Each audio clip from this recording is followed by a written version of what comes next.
ಓಂ ಶಾಂತಿ. ಈ ದಿನದ ಮುರಳಿಯ ದಿನಾಂಕವಾಗಿದೆ 20/5/2026. ಪ್ರಾತಃ ಮುರಳಿ ಬಾಪ್ತಾದ ಮಧುಬನ್. ಮಧುರ ಮಕ್ಕಳೇ, ತಮ್ಮೊಂದಿಗೆ ತಾವು ಕೇಳಿಕೊಳ್ಳಿ, ನಾನು ಎಷ್ಟು ಸಮಯ ತಂದೆಯ ನೆನಪಿನಲ್ಲಿರುತ್ತೇನೆ, ಎಷ್ಟು ಸಮಯ ದೇಹಿ ಅಭಿಮಾನಿ ಸ್ಥಿತಿ ಇರುತ್ತದೆ. ಪ್ರಶ್ನೆಯಾಗಿದೆ, ಅದೃಷ್ಟವಂತ ಮಕ್ಕಳೇ ತಂದೆಯ ಯಾವ ಆದೇಶವನ್ನು ಪಾಲನೆ ಮಾಡುತ್ತಾರೆ? ಉತ್ತರ, ತಂದೆಯ ಆದೇಶವಾಗಿದೆ. ಮಧುರ ಮಕ್ಕಳೇ, ಆತ್ಮಾಭಿಮಾನಿ ಭವ. ನೀವೆಲ್ಲರೂ ಪುರುಷರಾಗಿದ್ದೀರಿ, ಸ್ತ್ರೀ ಅಲ್ಲ. ನೀವಾತ್ಮರಲ್ಲಿಯೇ ಇಡೀ ಪಾತ್ರವು ಅಡಕವಾಗಿದೆ. ಈಗ ಇದೇ ಪರಿಶ್ರಮ ಅಥವಾ ಅಭ್ಯಾಸ ಮಾಡಿ. ನಾವು ಹೇಗೆ ಆತ್ಮಾಭಿಮಾನಿಯಾಗಿರುವುದು, ಇದೇ ಉನ್ನತ ಗುರಿಯಾಗಿದೆ. ಗೀತೆಯಾಗಿದೆ, ಅದೃಷ್ಟವನ್ನು ಬೆಳಗಿಸಿಕೊಂಡು ಬಂದಿದ್ದೇನೆ. ಓಂ ಶಾಂತಿ. ಮಧುರಾತಿ ಮಧುರ ಆತ್ಮಿಕ ಮಕ್ಕಳು ಗೀತೆಯನ್ನು ಕೇಳಿದಿರಿ. ಆತ್ಮಿಕ ಮಕ್ಕಳು ಅರ್ಥಾತ್ ಜೀವಾತ್ಮರು ಹೇಳಿದರು, ನಾವು ಹೊಸ ಪ್ರಪಂಚದ ಅದೃಷ್ಟವನ್ನು, ಅಂದರೆ ಸ್ವರ್ಗದ ಅದೃಷ್ಟವನ್ನು ಬೆಳಗಿಸಿಕೊಂಡು ಆತ್ಮಿಕ ತಂದೆಯ ಬಳಿ ಕುಳಿತಿದ್ದೇವೆ. ಈಗ ಮಕ್ಕಳು ಆತ್ಮಾಭಿಮಾನಿಯಾಗಬೇಕಾಗಿದೆ. ಇದೇ ರೀತಿ ಅತಿ ದೊಡ್ಡ ಪರಿಶ್ರಮವಾಗಿದೆ. ತಮ್ಮನ್ನು ಆತ್ಮನೆಂದು ತಿಳಿಯಿರಿ ಮತ್ತು ನಾನಾತ್ಮನು 84 ಜನ್ಮಗಳನ್ನು ತೆಗೆದುಕೊಂಡಿದ್ದೇನೆ. ಕೆಲವೊಮ್ಮೆ ವಕೀಲ, ಕೆಲವೊಮ್ಮೆ ವೈದ್ಯ ಆಗಿದ್ದೇನೆ ಎಂದು ತಿಳಿದುಕೊಳ್ಳಿ. ಆತ್ಮವು ಪುರುಷನಾಗಿದೆ. ಎಲ್ಲರೂ ಸಹೋದರರೇ ಹೊರತು ಸಹೋದರಿಯರಲ್ಲ. ಇದು ನನ್ನ ಶರೀರವಾಗಿದೆ ಎಂದು ಆತ್ಮವು ಹೇಳುತ್ತದೆ. ಆ ಲೆಕ್ಕದಿಂದ ಆತ್ಮವು ಪುರುಷನಾಯಿತು, ಈ ಶರೀರವು ಸ್ತ್ರೀಯಾಯಿತು. ಪ್ರತಿಯೊಂದು ಮಾತನ್ನು ಚೆನ್ನಾಗಿ ತಿಳಿದುಕೊಳ್ಳಬೇಕಾಗಿದೆ. ತಂದೆಯು ಬಹಳ ವಿಶಾಲ ಸೂಕ್ಷ್ಮ ಬುದ್ಧಿಯವರನ್ನಾಗಿ ಮಾಡುತ್ತಾರೆ. ನೀವೀಗ ತಿಳಿದುಕೊಂಡಿದ್ದೀರಿ, ನಾನಾತ್ಮನು 84 ಜನ್ಮಗಳನ್ನು ತೆಗೆದುಕೊಂಡಿದ್ದೇನೆ. ಆತ್ಮದಲ್ಲಿಯೇ ಒಳ್ಳೆಯ ಹಾಗೂ ಕೆಟ್ಟ ಸಂಸ್ಕಾರವಿರುತ್ತದೆ. ಆ ಸಂಸ್ಕಾರಗಳ ಅನುಸಾರ ಶರೀರವು ಅದೇ ರೀತಿ ಸಿಗುತ್ತದೆ. ಎಲ್ಲವೂ ಆತ್ಮದ ಮೇಲೆ ಆಧಾರಿತವಾಗಿದೆ. ಇದು ಬಹಳ ದೊಡ್ಡ ಪರಿಶ್ರಮವಾಗಿದೆ. ಜನ್ಮ ಜನ್ಮಾಂತರ ಲೌಕಿಕ ತಂದೆಯನ್ನು ನೆನಪು ಮಾಡಿದಿರಿ. ಈಗ ಪಾರಲೌಕಿಕ ತಂದೆಯನ್ನು ನೆನಪು ಮಾಡಬೇಕಾಗಿದೆ. ತಮ್ಮನ್ನು ಪದೇ ಪದೇ ಆತ್ಮನೆಂದು ತಿಳಿಯಬೇಕಾಗಿದೆ. ನಾವಾತ್ಮರು ಈ ಶರೀರವನ್ನು ತೆಗೆದುಕೊಳ್ಳುತ್ತೇವೆ. ಈಗ ನಾವಾತ್ಮರಿಗೆ ತಂದೆಯು ಓದಿಸುತ್ತಾರೆ. ಇದು ಆತ್ಮಿಕ ಜ್ಞಾನವಾಗಿದೆ. ಯಾವುದನ್ನು ಆತ್ಮಿಕ ತಂದೆಯೇ ಕೊಡುತ್ತಾರೆ. ಮೊಟ್ಟ ಮೊದಲು ಮುಖ್ಯ ಮಾತೇನೆಂದರೆ ಮಕ್ಕಳು ಆತ್ಮಾಭಿಮಾನಿಯಾಗಿರಬೇಕಾಗಿದೆ. ಆತ್ಮಾಭಿಮಾನಿಯಾಗಿ ಇರುವುದು ಅತಿ ದೊಡ್ಡ ಉನ್ನತ ಗುರಿಯಾಗಿದೆ. ಜ್ಞಾನವೇನು ಕಷ್ಟವಲ್ಲ, ಜ್ಞಾನದಲ್ಲಿ ಪರಿಶ್ರಮವಿಲ್ಲ. ಸೃಷ್ಟಿ ಚಕ್ರವನ್ನು ತಿಳಿದುಕೊಳ್ಳುವುದು ಚರಿತ್ರೆ ಭೂಗೋಳವಾಗಿದೆ. ಶ್ರೇಷ್ಠಾತಿ ಶ್ರೇಷ್ಠನು ತಂದೆಯಾಗಿದ್ದಾರೆ. ನಂತರ ಸೂಕ್ಷ್ಮ ವತನದ ದೇವತೆಗಳಾಗಿದ್ದಾರೆ. ವಿಶ್ವದ ಚರಿತ್ರೆ ಭೂಗೋಳವು ಮನುಷ್ಯ ಸೃಷ್ಟಿಯಲ್ಲಿಯೇ ಇರುತ್ತದೆ. ಯಾವುದೇ ಸೂಕ್ಷ್ಮವತನ ಮೂಲವತನದಲ್ಲಿ ಚರಿತ್ರೆ ಭೂಗೋಳವಿರುವುದಿಲ್ಲ. ಅದು ಶಾಂತಿಧಾಮವಾಗಿದೆ. ಸತ್ಯಯುಗವು ಸುಖಧಾಮ, ಕಲಿಯುಗವು ದುಃಖಧಾಮವಾಗಿದೆ. ಇಲ್ಲಿ ರಾವಣ ರಾಜ್ಯದಲ್ಲಿ ಯಾರಿಗೂ ಶಾಂತಿ ಸಿಗಲು ಸಾಧ್ಯವಿಲ್ಲ. ಈಗ ನೀವು ಮಕ್ಕಳಿಗೆ ಜ್ಞಾನ ಸಿಕ್ಕಿದೆ. ನಾವಾತ್ಮರು ಶಾಂತಿಧಾಮದ ನಿವಾಸಿಗಳಾಗಿದ್ದೇವೆ. ಕರ್ಮ ಮಾಡುವುದಕ್ಕಾಗಿ ಈ ಕರ್ಮೇಂದ್ರಿಯಗಳು ಸಿಕ್ಕಿವೆ. ಕರ್ಮ ಮಾಡಲಿ ಮಾಡದಿರಲಿ, ನಾವಂತೂ ಆತ್ಮರಾಗಿದ್ದೇವೆ. ನಮ್ಮ ಸ್ವಧರ್ಮವು ಶಾಂತಿಯಾಗಿದೆ. ಕರ್ಮಯೋಗಿಗಳಲ್ಲವೇ ಕರ್ಮವನ್ನು ಅವಶ್ಯವಾಗಿ ಮಾಡಬೇಕಾಗಿದೆ. ಎಂದೂ ಕರ್ಮ ಸನ್ಯಾಸಿಗಳಾಗಲು ಸಾಧ್ಯವಿಲ್ಲ. ಇದು ಸಹ ಈ ಸನ್ಯಾಸಿಗಳ ಪಾತ್ರವಾಗಿದೆ. ಮನೆ ಮಠವನ್ನು ಬಿಟ್ಟು ಹೋಗುತ್ತಾರೆ. ಭೋಜನವನ್ನು ತಯಾರಿಸುವುದಿಲ್ಲ. ಗೃಹಸ್ಥಿಗಳಿಂದ ಭಿಕ್ಷೆ ಬೇಡುತ್ತಾರೆ. ಮತ್ತೆ ಆ ಗೃಹಸ್ಥಿಗಳ ಬಳಿಯೇ ತಿನ್ನುತ್ತಾರಲ್ಲವೇ. ಮನೆ ಮಠವನ್ನು ಬಿಟ್ಟು ಪುನಃ ಕರ್ಮವನ್ನಂತೂ ಮಾಡುತ್ತಾರೆ. ಕರ್ಮ ಸನ್ಯಾಸವಂತೂ ಆಗಲು ಸಾಧ್ಯವಿಲ್ಲ. ಯಾವಾಗ ಆತ್ಮವು ಶಾಂತಿಧಾಮದಲ್ಲಿ ಇರುವುದು, ಆಗ ಕರ್ಮ ಸನ್ಯಾಸವಾಗುತ್ತದೆ. ಅಲ್ಲಿ ಕರ್ಮೇಂದ್ರಿಯಗಳೇ ಇಲ್ಲವೆಂದ ಮೇಲೆ ಕರ್ಮವನ್ನು ಹೇಗೆ ಮಾಡುತ್ತಾರೆ? ಇದಕ್ಕೆ ಕರ್ಮ ಕ್ಷೇತ್ರವೆಂದು ಹೇಳುತ್ತಾರೆ. ಕರ್ಮ ಕ್ಷೇತ್ರದಲ್ಲಿ ಎಲ್ಲರೂ ಬರಬೇಕಾಗುತ್ತದೆ. ಅದು ಶಾಂತಿಧಾಮ ಅಥವಾ ಮೂಲವತನವಾಗಿದೆ. ನಾವಾತ್ಮರು ಬ್ರಹ್ಮತತ್ವದಲ್ಲಿ ಲೀನವಾಗುತ್ತೇವೆ ಎಂದಲ್ಲ. ನಾವು ಶಾಂತಿಧಾಮದ ನಿವಾಸಿಗಳಾಗಿದ್ದೇವೆ. ಇಲ್ಲಿ ಕರ್ಮಕ್ಷೇತ್ರಕ್ಕೆ ಪಾತ್ರವನ್ನು ಅಭಿನಯಿಸಲು ಬರುತ್ತೇವೆ. ಇವು ವಿಸ್ತಾರದ ಮಾತುಗಳಾಗಿವೆ.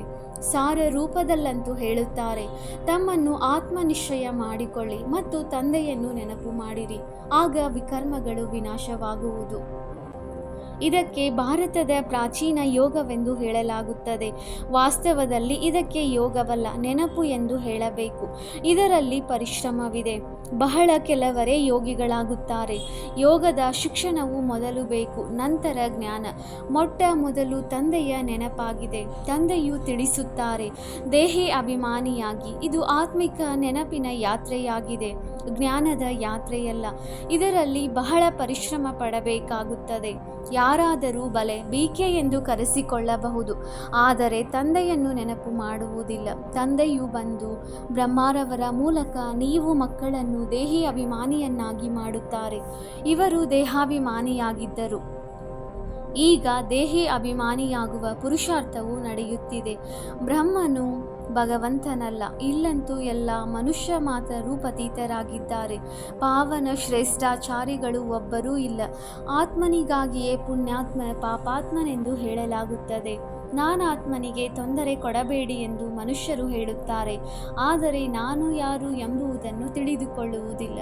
ಕೇಳಲಾಗುತ್ತದೆ, ಹೇ ಜೀವಾತ್ಮ, ನೀವೇನು ಉದ್ಯೋಗ ಮಾಡುತ್ತೀರಿ? ಆಗ ಹೇಳುತ್ತಾರೆ, ನಾನಾತ್ಮನು ಈ ಶರೀರದ ಮೂಲಕ ಇಂತಹ ಉದ್ಯೋಗ ಮಾಡುತ್ತೇನೆ ಎಂದಾಗ ಮೊಟ್ಟ ಮೊದಲು ಈ ನಿಶ್ಚಯ ಮಾಡಿಕೊಂಡು ತಂದೆಯನ್ನು ನೆನಪು ಮಾಡಿ. ಈ ಆತ್ಮಿಕ ಜ್ಞಾನವನ್ನು ತಂದೆಯ ವಿನಃ ಮತ್ಯಾರು ಕೊಡಲು ಸಾಧ್ಯವಿಲ್ಲ. ತಂದೆಯು ಬಂದು ದೇಹಿ ಅಭಿಮಾನಿಗಳನ್ನಾಗಿ ಮಾಡುತ್ತಾರೆ. ಯಾರಾದರೂ ಜ್ಞಾನದಲ್ಲಿ ತೀಕ್ಷ್ಣವಾಗಿ ಮುಂದೆ ಹೋದರೆ ಅವರು ಪಕ್ಕ ಆತ್ಮಾಭಿಮಾನಿಯಾಗಿದ್ದಾರೆ ಎಂದಲ್ಲ. ಆತ್ಮಾಭಿಮಾನಿಗಳು ಜ್ಞಾನವನ್ನು ಚೆನ್ನಾಗಿ ಧಾರಣೆ ಮಾಡುತ್ತಾರೆ. ಉಳಿದಂತೆ ಅನೇಕರಿದ್ದಾರೆ, ಯಾರು ಜ್ಞಾನವನ್ನು ಚೆನ್ನಾಗಿ ತಿಳಿದುಕೊಳ್ಳುತ್ತಾರೆ, ಆದರೆ ಶಿವತಂದೆಯ ನೆನಪನ್ನು ಮರೆತು ಹೋಗುತ್ತಾರೆ. ಪದೇ ಪದೇ ತನ್ನನ್ನು ಆತ್ಮನೆಂದು ತಿಳಿದು ತಂದೆಯನ್ನು ನೆನಪು ಮಾಡಬೇಕಾಗಿದೆ. ಇದರಲ್ಲಿ ಜಿನ್ನನ ತರಹ ಆಗಬೇಕಾಗಿದೆ. ಜಿನ್ನನ ಕತೆ ಇದೆ. ತಂದೆಯು ಈ ಕೆಲಸವನ್ನು ಕೊಡುತ್ತಾರೆ, ಮಕ್ಕಳೇ ನನ್ನನ್ನು ನೆನಪು ಮಾಡಿ, ಇಲ್ಲದಿದ್ದರೆ ಮಾಯೆಯು ನಿಮ್ಮನ್ನು ತಿಂದು ಬಿಡುವುದು. ಮಾಯೆಯು ಜಿನ್ನಾಗಿದೆ. ಎಷ್ಟು ತಂದೆಯನ್ನು ನೆನಪು ಮಾಡುತ್ತೀರೋ ಅಷ್ಟು ವಿಕರ್ಮಗಳು ವಿನಾಶವಾಗುತ್ತವೆ ಮತ್ತು ನಿಮಗೆ ತಂದೆಯ ಆಕರ್ಷಣೆಯಾಗುತ್ತದೆ. ಮಾಯೆಯು ಉಲ್ಟಾ ಮಾಡಿ ನಿಮ್ಮನ್ನು ಬಹಳ ಬಿರುಗಾಳಿಗಳಲ್ಲಿ ತರುತ್ತದೆ. ಬುದ್ಧಿಯಲ್ಲಿ ಇದೇ ನೆನಪಿರಲಿ, ನಾವಾತ್ಮರು ತಂದೆಯ ಮಕ್ಕಳಾಗಿದ್ದೇವೆ. ಇದೇ ಖುಷಿಯಲ್ಲಿ ಇರಬೇಕಾಗಿದೆ. ದೇಹಾಭಿಮಾನದಲ್ಲಿ ಬರುವುದರಿಂದ ಮಾಯೆಯು ಪೆಟ್ಟು ಕೊಡುತ್ತದೆ. ಹಾತಮ್ ತಾಯಿಯ ಆಟವನ್ನು ತೋರಿಸುತ್ತಾರೆ. ಬಾಯಲ್ಲಿ ಉಂಗುರವನ್ನು ಹಾಕಿಕೊಳ್ಳುತ್ತಿದ್ದಂತೆಯೇ ಮಾಯವಾಗಿ ಬಿಡುತ್ತಾರೆ. ನಿಮಗೂ ಸಹ ಒಂದು ವೇಳೆ ತಂದೆಯ ನೆನಪಿನಲ್ಲಿ ಇದ್ದಿದ್ದೆಯಾದರೆ ಮಾಯೆಯು ತೊಂದರೆ ಕೊಡುವುದಿಲ್ಲ. ಇದರಲ್ಲಿಯೇ ಯುದ್ಧವು ನಡೆಯುತ್ತದೆ.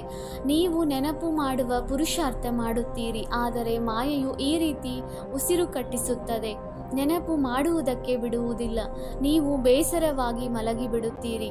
ಮಾಯೆಯೊಂದಿಗೆ ಇಷ್ಟು ಯುದ್ಧವು ನಡೆಯುತ್ತದೆ. ಬಾಕಿ ವಿಶ್ವದ ಚರಿತ್ರೆ ಭೂಗೋಳವನ್ನು ತಿಳಿದುಕೊಳ್ಳುವುದು ಕಷ್ಟವೇನೂ ಇಲ್ಲ. ನಾವಂತೂ ಬಹಳ ಚೆನ್ನಾಗಿ ತಿಳಿಸಿಕೊಡುತ್ತೇವೆ ಎಂದಲ್ಲ. ನೆನಪಿನದೇ ಮೊಟ್ಟ ಮೊದಲ ಮಾತಾಗಿದೆ. ಪ್ರದರ್ಶಿನಿಯಲ್ಲಿ ಅನೇಕರು ಬರುತ್ತಾರೆ. ಮೊಟ್ಟ ಮೊದಲು ಈ ಪಾಠವನ್ನು ಕಲಿಸಬೇಕಾಗಿದೆ. ತಮ್ಮನ್ನು ಆತ್ಮ ನಿಶ್ಚಯ ಮಾಡಿಕೊಂಡು ತಂದೆಯನ್ನು ನೆನಪು ಮಾಡಿದರೆ ತಮೋ ಪ್ರಧಾನರಿಂದ ಸತೋ ಪ್ರಧಾನರಾಗುತ್ತೀರಿ. ಮೊದಲು ಇದೇ ಪಾಠವನ್ನು ತಿಳಿಸಬೇಕಾಗಿದೆ. ಭಾರತದ ಪ್ರಾಚೀನ ಯೋಗವನ್ನು ಯಾರೂ ಕಲಿಸಲು ಸಾಧ್ಯವಿಲ್ಲ. ತಂದೆಯು ಬಂದು ಕಲಿಸಿದಾಗಲೇ ಕಲಿಯುವರು. ಮನುಷ್ಯರಿಗೆ ರಾಜಯೋಗವನ್ನು ಕಲಿಸಲು ಸಾಧ್ಯವಿಲ್ಲ. ಇದು ಅಸಾಧ್ಯವಾಗಿದೆ. ಸತ್ಯ ಯುಗದಲ್ಲಂತೂ ಪಾವನರೇ ಇರುತ್ತಾರೆ, ಅಲ್ಲಂತೂ ಪ್ರಾರಬ್ಧವನ್ನು ಭೋಗಿಸುತ್ತಾರೆ. ಜ್ಞಾನ ಅಜ್ಞಾನದ ಮಾತಿರುವುದಿಲ್ಲ. ಭಕ್ತಿ ಮಾರ್ಗದಲ್ಲಿಯೇ ತಂದೆಯನ್ನು ಕರೆಯುತ್ತಾರೆ, ಬಂದು ದುಃಖವನ್ನು ಹರಿಸಿ ಸುಖ ಕೊಡಿ ಎಂದು.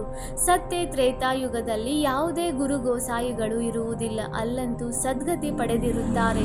ನೀವು 21 ಜನ್ಮಗಳಿಗಾಗಿ ಸದ್ಗತಿಯನ್ನು ಪಡೆಯುತ್ತೀರಿ. 21 ಪೀಳಿಗೆಗಳು, 21 ಜನ್ಮಗಳ ಉದ್ಧಾರ ಮಾಡುವವರೇ ಬ್ರಹ್ಮಕುಮಾರಿ ಎಂದು ಹೇಳುತ್ತಾರೆ. ಇದು ಭಾರತದಲ್ಲಿಯೇ ಗಾಯನವಿದೆ. ಭಾರತದಲ್ಲಿಯೇ ನಿಮಗೆ 21 ಜನ್ಮಗಳ ಆಸ್ತಿಯು ಸಿಗುತ್ತದೆ. ಅಲ್ಲಿ ನೀವು ಒಂದೇ ದೇವಿ ದೇವತಾ ಧರ್ಮದವರು ಇರುತ್ತೀರಿ, ಮತ್ಯಾವುದೇ ಧರ್ಮವೂ ಇರುವುದಿಲ್ಲ. ತಂದೆಯು ಬಂದು ನಿಮ್ಮನ್ನು ಮನುಷ್ಯರಿಂದ ದೇವತೆಗಳನ್ನಾಗಿ ಮಾಡುತ್ತಾರೆ. ಪವಿತ್ರರಾಗದ ವಿನಃ ನಾವು ಹಿಂತಿರುಗಿ ಹೋಗಲು ಹೇಗೆ ಸಾಧ್ಯ? ಇಲ್ಲಂತೂ ಎಲ್ಲರೂ ವಿಕಾರಿ ಪತಿತರಾಗಿದ್ದಾರೆ. ಯಾರು ಧರ್ಮ ಸ್ಥಾಪಕರಿದ್ದಾರೆಯೋ ಅವರು ಮತ್ತೆ ಪಾಲನೆ ಮಾಡುತ್ತಾರೆ. ಅವರ ಧರ್ಮವು ವೃದ್ಧಿಯಾಗುತ್ತಾ ಹೋಗುತ್ತದೆ.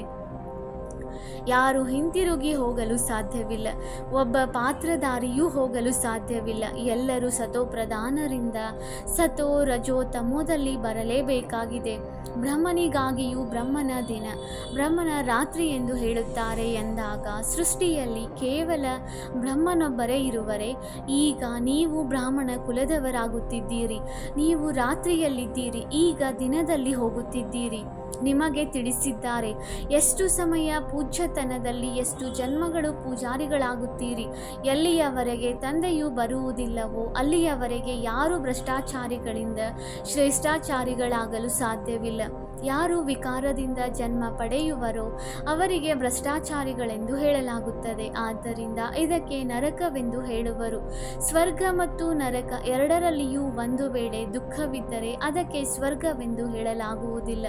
ಎಲ್ಲಿಯವರೆಗೆ ಪೂರ್ಣ ತಿಳಿದುಕೊಳ್ಳುವುದಿಲ್ಲವೋ ಅಲ್ಲಿಯವರೆಗೆ ಉಲ್ಟಾ ಸುಲ್ಟಾ ಪ್ರಶ್ನೆ ಮಾಡುತ್ತಾರೆ. ನೀವು ತಿಳಿಸಬೇಕಾಗಿದೆ, ಭಾರತವು ಬಹಳ ಶ್ರೇಷ್ಠವಾಗಿತ್ತು. ಹೇಗೆ ಈಶ್ವರನ ಮಹಿಮೆಯು ಅಪರಂಪಾರವಾಗಿದೆಯೋ ಹಾಗೆಯೇ ಭಾರತದ ಮಹಿಮೆಯು ಅಪರಂಪಾರವಾಗಿದೆ. ಭಾರತವು ಹೇಗಿತ್ತು ಆ ರೀತಿ ಯಾರು ಮಾಡಿದರೂ ತಂದೆ ಅವರದೇ ಮಹಿಮೆಯನ್ನು ಹಾಡುತ್ತಾರೆ. ತಂದೆಯೇ ಬಂದು ಮಕ್ಕಳನ್ನು ವಿಶ್ವದ ಮಾಲೀಕರನ್ನಾಗಿ ಮಾಡುತ್ತಾರೆ. ಮನುಷ್ಯ ಮಾತ್ರರನ್ನು ದುರ್ಗತಿಯಿಂದ ಸದ್ಗತಿಯಲ್ಲಿ ಕರೆದುಕೊಂಡು ಹೋಗುತ್ತಾರೆ, ಶಾಂತಿಧಾಮಕ್ಕೆ ಕರೆದುಕೊಂಡು ಹೋಗುತ್ತಾರೆ. ಅದಕ್ಕಾಗಿಯೇ ಮನುಷ್ಯರು ಪುರುಷಾರ್ಥ ಮಾಡುತ್ತಾರೆ. ಅದಕ್ಕೆ ಅಟಲ ಸುಖ, ಅಟಲ ಶಾಂತಿ, ಅಟಲ ಪವಿತ್ರತೆ ಎಂದು ಹೇಳಲಾಗುತ್ತದೆ. ಅಲ್ಲಿ ನೀವು ಸುಖದಲ್ಲಿಯೂ ಇರುತ್ತೀರಿ, ಶಾಂತಿಯಲ್ಲಿಯೂ ಇರುತ್ತೀರಿ. ಇನ್ನುಳಿದ ಆತ್ಮರು ಶಾಂತಿಯಲ್ಲಿ ಇರುತ್ತಾರೆ. ಹೆಚ್ಚು ಜನ್ಮಗಳನ್ನು ನೀವೇ ತೆಗೆದುಕೊಳ್ಳುತ್ತೀರಿ. ಕಡಿಮೆ ಜನ್ಮಗಳನ್ನು ತೆಗೆದುಕೊಳ್ಳುವವರು ಅಟಲ ಶಾಂತಿಯಲ್ಲಿರುತ್ತಾರೆ. ಅವರು ಹೇಗೆ ಸೊಳ್ಳೆಗಳಂತೆ ಬಂದರು, ಒಂದು ಅಥವಾ ಅರ್ಧ ಜನ್ಮ ಪಾತ್ರವನ್ನು ಅಭಿನಯಿಸಿದರು. ಅಂಥವರಿಗೆ ಯಾವುದೇ ಬೆಲೆ ಇಲ್ಲ. ಸೊಳ್ಳೆಗಳಿಗೆ ಏನು ಬೆಲೆ ಇದೆ? ರಾತ್ರಿಯಲ್ಲಿ ಹುಟ್ಟುತ್ತವೆ, ರಾತ್ರಿಯಲ್ಲಿಯೇ ಸತ್ತು ಹೋಗುತ್ತವೆ. ಈ ಸಮಯದಲ್ಲಿ ಬಹಳ ಮಂದಿ ಶಾಂತಿಯನ್ನೇ ಬಯಸುತ್ತಾರೆ, ಏಕೆಂದರೆ ಈ ಸಮಯದ ಗುರುಗಳು ಶಾಂತಿಯಲ್ಲಿ ಹೋಗುವವರಾಗಿದ್ದಾರೆ. ನೀವಿಲ್ಲಿ ಸ್ವರ್ಗವಾಸಿಗಳಾಗಲು ಬಂದಿದ್ದೀರಿ. ಸ್ವರ್ಗವಾಸಿಗಳಿಗೆ ಶಾಂತಿವಾಸಿಗಳು ಎಂದು ಹೇಳುವುದಿಲ್ಲ. ಶಾಂತಿವಾಸಿ ಎಂದು ನಿರಾಕಾರಿ ಪ್ರಪಂಚಕ್ಕೆ ಹೇಳಲಾಗುತ್ತದೆ. ಮುಕ್ತಿ ಶಬ್ದವನ್ನು ಗುರುಗಳಿಂದ ಕಲಿಯುತ್ತಾರೆ.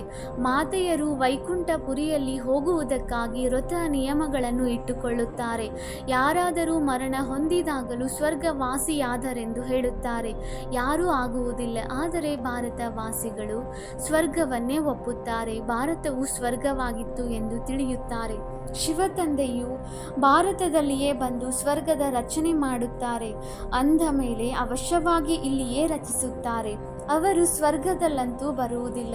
ನಾನು ಬರುವುದೇ ಸ್ವರ್ಗ ಮತ್ತು ನರಕದ ಸಂಗಮದಲ್ಲಿ ಎಂದು ತಂದೆಯು ಹೇಳುತ್ತಾರೆ. ಕಲ್ಪ ಕಲ್ಪದ ಸಂಗಮದಲ್ಲಿ ಬರುತ್ತಾರೆ. ಇದಕ್ಕೆ ಅವರು ಯುಗೆ ಯುಗೆ ಎಂದು ಬರೆದು ಬಿಟ್ಟಿದ್ದಾರೆ. ಕಲ್ಪದ ಅಕ್ಷರವನ್ನು ಮರೆತು ಹೋಗಿದ್ದಾರೆ. ಇದು ಸಹ ಆಟವು ಮಾಡಲ್ಪಟ್ಟಿದೆ. ಮತ್ತೆ ಇದೇ ಪುನರಾವರ್ತನೆಯಾಗುವುದು. ಈ ಅಂತಿಮ ಜನ್ಮದಲ್ಲಿ ನೀವು ತಂದೆಯನ್ನು ಮತ್ತು ಸೃಷ್ಟಿ ಚಕ್ರವನ್ನು ತಿಳಿದುಕೊಂಡಿದ್ದೀರಿ. ನಂಬರ್ ವಾರ್ ಹೇಗೆ ಸ್ಥಾಪನೆಯಾಗುತ್ತದೆ ಎಂಬುದನ್ನು ನೀವೀಗ ತಿಳಿದುಕೊಂಡಿದ್ದೀರಿ. ನೀವು ಭಾರತವಾಸಿಗಳ ಮೇಲೆ ಇಡೀ ಆಟವು ಮಾಡಲ್ಪಟ್ಟಿದೆ. ನೀವೀಗ ತಂದೆಯ ಮೂಲಕ ರಾಜಯೋಗವನ್ನು ಕಲಿಯುತ್ತೀರಿ. ತಂದೆಯ ನೆನಪಿನಿಂದಲೇ ರಾಜ್ಯವನ್ನು ಪಡೆಯುತ್ತೀರಿ. ಚಿತ್ರಗಳು ಇವೆಯಲ್ಲವೇ? ಇವೆಲ್ಲ ಚಿತ್ರಗಳನ್ನು ಯಾರು ಮಾಡಿದರು?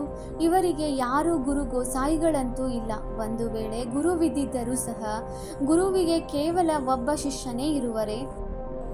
ಅನೇಕರು ಇರುವರಲ್ಲವೇ? ಈ ಜ್ಞಾನವನ್ನು ತಂದೆಯ ವಿನಃ ಮತ್ಯಾರೂ ತಿಳಿಸಿಕೊಡಲು ಸಾಧ್ಯವಿಲ್ಲ. ಈ ನಿಮ್ಮ ಚಿತ್ರಗಳನ್ನು ದಾದಾರವರು ಮಾಡಿಸಿದ್ದಾರೆಯೇ ಎಂದು ಅನೇಕರು ಕೇಳುತ್ತಾರೆ. ಇವನ್ನು ತಂದೆಯೇ ದಿವ್ಯ ದೃಷ್ಟಿಯಿಂದ ಸಾಕ್ಷಾತ್ಕಾರ ಮಾಡಿಸಿದ್ದಾರೆ. ವೈಕುಂಠದ ಸಾಕ್ಷಾತ್ಕಾರವನ್ನು ಮಾಡಿಸಿದ್ದಾರೆ. ಅಲ್ಲಿ ಹೇಗೆ ಶಾಲೆಯು ನಡೆಯುತ್ತದೆ, ಯಾವ ಭಾಷೆ ಇರುತ್ತದೆ, ಎಲ್ಲವೂ ಸಾಕ್ಷಾತ್ಕಾರ ಮಾಡಿದ್ದಾರೆ. ಮಕ್ಕಳು ಬಟ್ಟಿಯಲ್ಲಿದ್ದಾಗ ತಂದೆಯು ಬಹಳ ಖುಷಿಪಡಿಸುತ್ತಿದ್ದರು. ಕರಾಚಿಯಲ್ಲಿ ಕೇವಲ ನೀವೇ ಪ್ರತ್ಯೇಕವಾಗಿ ಇದ್ದೀರಿ. ಹೇಗೆ ಅಲ್ಲಿ ತಮ್ಮದೇ ರಾಜ್ಯವಾಗಿತ್ತು, ತಮ್ಮದೇ ಮಾತು, ತಮ್ಮದೇ ರಾಜ್ಯ. ಅನ್ಯ ಯಾರೂ ತಿಳಿದುಕೊಳ್ಳಲು ಸಾಧ್ಯವಿಲ್ಲ. ಇವರು ಕುದಾಪ್ರಸ್ಥರೆಂದು ತಿಳಿಯುತ್ತಿದ್ದರು. ತಂದೆಯು ತಿಳಿಸಿದ್ದಾರೆ, ನೀವು ಒಬ್ಬ ತಂದೆಯವರಾಗಿದ್ದೀರಿ. ನನ್ನ ಬಟ್ ಒನ್ ನನ್ ಬಟ್ ಒನ್. ಒಬ್ಬ ತಂದೆಯ ವಿನಃ ಮತ್ಯಾರನ್ನು ನೆನಪು ಮಾಡಬಾರದು. ಆ ನನ್ಗಳು ಕ್ರಿಸ್ತನನ್ನೇ ತಿಳಿದುಕೊಂಡಿರುತ್ತಾರೆ, ಅವರ ವಿನಃ ಮತ್ಯಾರನ್ನೂ ಅಲ್ಲ. ನೀವು ತಿಳಿದುಕೊಂಡಿದ್ದೀರಿ, ಆಸ್ತಿಯು ಒಬ್ಬ ಶಿವ ತಂದೆಯಿಂದಲೇ ಸಿಗುತ್ತದೆ. ಶಿವ ತಂದೆಯು ಬಿಂದುವಾಗಿದ್ದಾರೆ, ಅವರು ಸಹ ಯಾರ ಮೂಲಕವಾದರೂ ತಿಳಿಸುವವರಲ್ಲವೇ? ಪ್ರಜಾಪಿತ ಬ್ರಹ್ಮನು ಅವಶ್ಯವಾಗಿ ಇಲ್ಲಿಯೇ ಇರುವರು. ಇವರ ಅನೇಕ ಜನ್ಮಗಳ ಅಂತಿಮ ಜನ್ಮದಲ್ಲಿ ಪತೀತ ಶರೀರದಲ್ಲಿ ಪ್ರವೇಶ ಮಾಡುತ್ತೇನೆಂದು ತಂದೆಯು ತಿಳಿಸುತ್ತಾರೆ. ಒಳ್ಳೆಯದು. ಮಧುರಾತಿ ಮಧುರ ಅಗಲಿ ಹೋಗಿ ಮರಳಿ ಸಿಕ್ಕಿರುವ ಮಕ್ಕಳ ಪ್ರತಿ ಮಾತಾಪಿತ ಬಾಪ್ದಾದಾರವರ ನೆನಪು, ಪ್ರೀತಿ ಹಾಗೂ ಸುಪ್ರಭಾತ. ಆತ್ಮಿಕ ಮಕ್ಕಳಿಗೆ ಆತ್ಮಿಕ ತಂದೆಯ ನಮಸ್ತೆ. ನಾವು ಆತ್ಮಿಕ ಮಕ್ಕಳಿಂದ ಆತ್ಮಿಕ ತಂದೆಗೆ ನೆನಪು, ಪ್ರೀತಿ ಹಾಗೂ ನಮಸ್ತೆ ನಮಸ್ತೆ ನಮಸ್ತೆ. ಧಾರಣೆಗಾಗಿ ಮುಖ್ಯ ಸಾರ ಪಾಯಿಂಟ್ ನಂಬರ್ 1. ಜ್ಞಾನವನ್ನು ಚೆನ್ನಾಗಿ ಧಾರಣೆ ಮಾಡಿಕೊಂಡು ಆತ್ಮಾಭಿಮಾನಿಗಳು ಆಗಬೇಕಾಗಿದೆ. ಇದೇ ಪರಿಶ್ರಮವಿದೆ, ಇದೇ ಉನ್ನತ ಗುರಿಯಾಗಿದೆ. ಈ ಪರಿಶ್ರಮದಿಂದ ಆತ್ಮವನ್ನು ಸತೋ ಪ್ರಧಾನ ಮಾಡಿಕೊಳ್ಳಬೇಕಾಗಿದೆ. Point number 2. ಜಿನ್ ಆಗಿ ನೆನಪಿನ ಯಾತ್ರೆ ಮಾಡಬೇಕಾಗಿದೆ. ಮಾಯೆಯು ಎಷ್ಟಾದರೂ ವಿಘ್ನಗಳನ್ನು ಹಾಕಲಿ, ಆದರೆ ಬಾಯಲ್ಲಿ ಜ್ಞಾನದ ಉಂಗುರವನ್ನು ಹಾಕಿಕೊಳ್ಳಬೇಕಾಗಿದೆ. ಮಾಯೆಯಿಂದ ಬೇಸರವಾಗಬಾರದು. ಒಬ್ಬ ತಂದೆಯ ನೆನಪಿನಲ್ಲಿದ್ದು ಬಿರುಗಾಳಿಗಳನ್ನು ದೂರ ಸರಿಸಬೇಕಾಗಿದೆ. ವರದಾನ: ಸಾಧನಗಳನ್ನು ಉಪಯೋಗಿಸುತ್ತಾ ಸಾಧನವನ್ನೇ ತಮ್ಮ ಆಧಾರವನ್ನಾಗಿ ಮಾಡಿಕೊಳ್ಳುವಂತಹ ಸಿದ್ಧಿ ಸ್ವರೂಪ ಭವ. ಹಳೆಯ ಪ್ರಪಂಚದ ಆಕರ್ಷಣಮಯ ದೃಶ್ಯ, ಅಲ್ಪ ಕಾಲದ ಸುಖದ ಸಾಧನಗಳನ್ನು ಉಪಯೋಗಿಸುತ್ತಾ ಅಥವಾ ನೋಡುತ್ತಾ ಇರುತ್ತೀರೆಂದರೆ ಆ ಸಾಧನಗಳಲ್ಲಿ ವಿವಶರಾಗಿ ಬಿಡುತ್ತೀರಿ. ಸಾಧನಗಳ ಆಧಾರದ ಮೇಲೆ ಸಾಧನೆ ಈ ರೀತಿಯದು. ಹೇಗೆಂದರೆ ಮರಳುಗಾಡಿನ ತಳಪಾಯದಲ್ಲಿ ಕಟ್ಟಡ ಕಟ್ಟುವಂತೆ. ಆದ್ದರಿಂದ ಯಾವುದೇ ವಿನಾಶಿ ಸಾಧನಗಳ ಆಧಾರದ ಮೇಲೆ ಅವಿನಾಶಿ ಸಾಧನೆ ಇರಬಾರದು. ಸಾಧನವು ನಿಮಿತ್ತವಷ್ಟೇ ಮತ್ತು ಸಾಧನವು ನಿರ್ಮಾಣದ ಆಧಾರವಾಗಿದೆ. ಆದ್ದರಿಂದ ಸಾಧನೆಗೆ ಮಹತ್ವ ಕೊಡುತ್ತೀರೆಂದರೆ ಸಾಧನೆಯು ಸಿದ್ಧಿಯನ್ನು ಪ್ರಾಪ್ತಿ ಮಾಡಿಸುತ್ತದೆ.